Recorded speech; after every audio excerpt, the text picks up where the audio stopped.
Hi, everybody.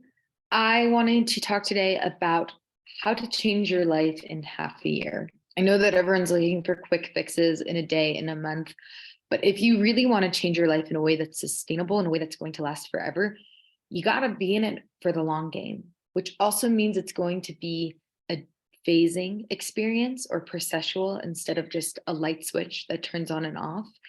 You actually have to see it more as something that's going to grow, something that's going to build momentum, and that the change is going to create more change. And that momentum that you're building is going to become the transformation. So, story time. I was in Alaska and I was on this 8 hour long train ride that goes through all of the wilderness and forests. And there's no internet or anything on it, which was so great because that was just 8 hours of me and my journal. At the time, I was giving my power away to a lot of different people and a lot of different things. And I realized something needed to change because I couldn't continue blaming why I wasn't where I wanted to be in life on other people. So, what I did was I created a graph, which was basically just listing out what are all of the different areas in my life. I have my career, I have my relationship to money, I have relationship to health, I have my relationship to food, I have my relationship to sex, I have my relationship to my friendships, I have relationship to my family. I had all these different subcategories. And the accumulation of all of that is my life. So what I did was I just listed out all of those areas. And then I just gave myself a score from 0 to 10, 10 being amazing and zero being nothing, of just how do I feel in this area? How satisfied am I in this area? And that already in and of itself is a massive thing to do, because what you're doing is you're bringing in the potency of honesty. Once you're honest, you can't go back to lying to yourself. It will never work.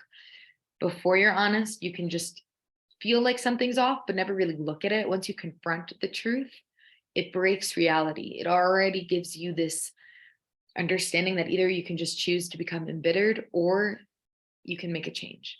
So just listing it out 0 to 10, what score would I give myself in each area? And some areas really were an 8 or a 9. I was really doing well with them. And I was seeing that those were the things that were giving me happiness and joy in life. But other areas were a 2, were a 3, were a 1, were a 0. Areas that I was afraid to look at, areas that I maybe prioritized less. They were all hampering, they're all getting lower numbers. And because of that, my quality of life was reflecting that.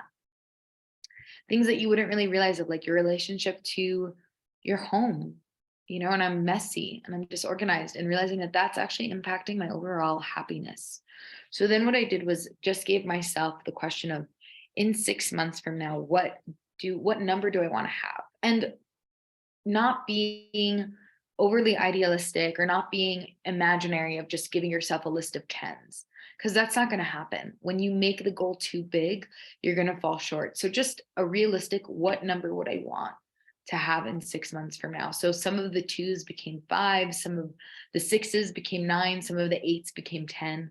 And just seeing, okay, what areas actually do I want to prioritize growth in, because that would create the biggest happiness. So for example, I think my finances were at a 3, and I was making money, but I had no idea what to do with the money that I had.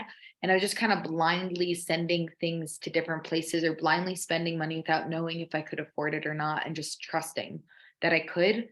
So I really wanted to bring some clarity to there. So my finances were like from a 2 to like a 7. I really wanted to make that jump.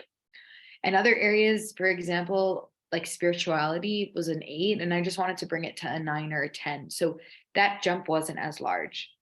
The next question that I asked myself was, what do I need to start doing? And what do I need to stop doing to get this jump? And this is what's really cool, is that you realize that you have all the answers inside of you. You already have that GPS in order to get from a 2 to a 4. What do you need to start doing? So, for example, in health, it was just so clear of like, I was eating dairy. For somebody who's lactose intolerant, I was probably having dairy 2 or 3 times a day. And just every time being like, oh, I'll just have it this once, every time thinking it was a little cheat, a little indulgence, but it was literally multiple times a day. And okay, so I wrote that down of like, I have to stop eating dairy, and made myself a new rule of allowed to have it 3 times a week, because I knew it would be unsustainable and unrealistic to say that I was putting dairy off the table. And there were other things that I noticed were recurring. So in so many of the areas, what I wrote down of what do I have to start doing was exercising every day. Because let's just say for my fitness, that was something that's an obvious that I had to start implementing movement every day. But then there was also something about overall positivity or relationship to myself that when I move, I release endorphins. I feel better. Another part was my relationship to work also showed up as I needed to exercise every day because I show up better as a coach when I've moved my body in the morning. I'm just more awake, I'm more alert, I'm more aware, I ask better questions, I'm more embodied in myself. So it was really cool to see themes of just seeing like, wow, like movement every day is going to radically change my life.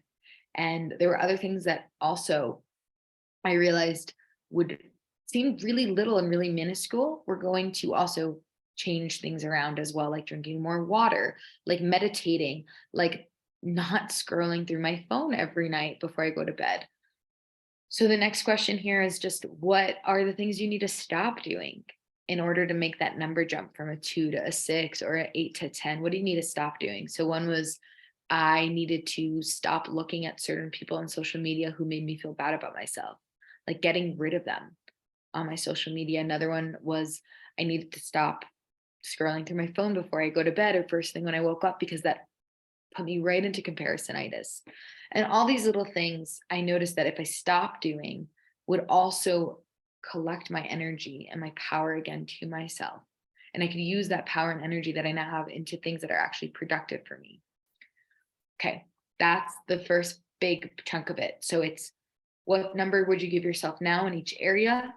What number do you want in 6 months from now? What do you need to start doing to get to that number? And what do you need to stop doing to get to that number? The next thing that I built for myself was what are daily things that need to happen, weekly things, monthly things, and what I call AGAs, which is basically that one time thing that you have to do that's super scary and super shitty feeling, but it's really going to clear away a lot of the obstacles. And just looking through my list of seeing, okay, I obviously need to drink water. That's a daily thing. Exercise, that's a daily thing.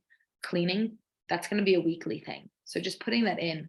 And then I built out basically this calendar for myself of all the changes and implementations that needed to happen.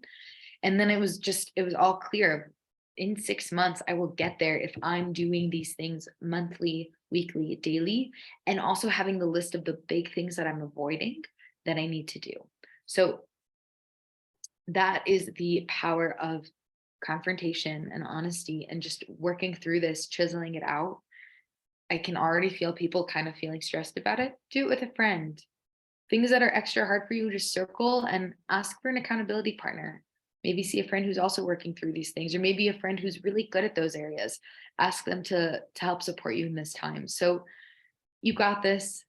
I know it seems big and overwhelming, but just break it down. That's all it is. Turn it into tiny steps and then just take one step at a time. Anyways, if you do this in 6 months, I promise you, you will feel like a different person. And I wish you all so much luck doing that. All right. Have a great week, everybody.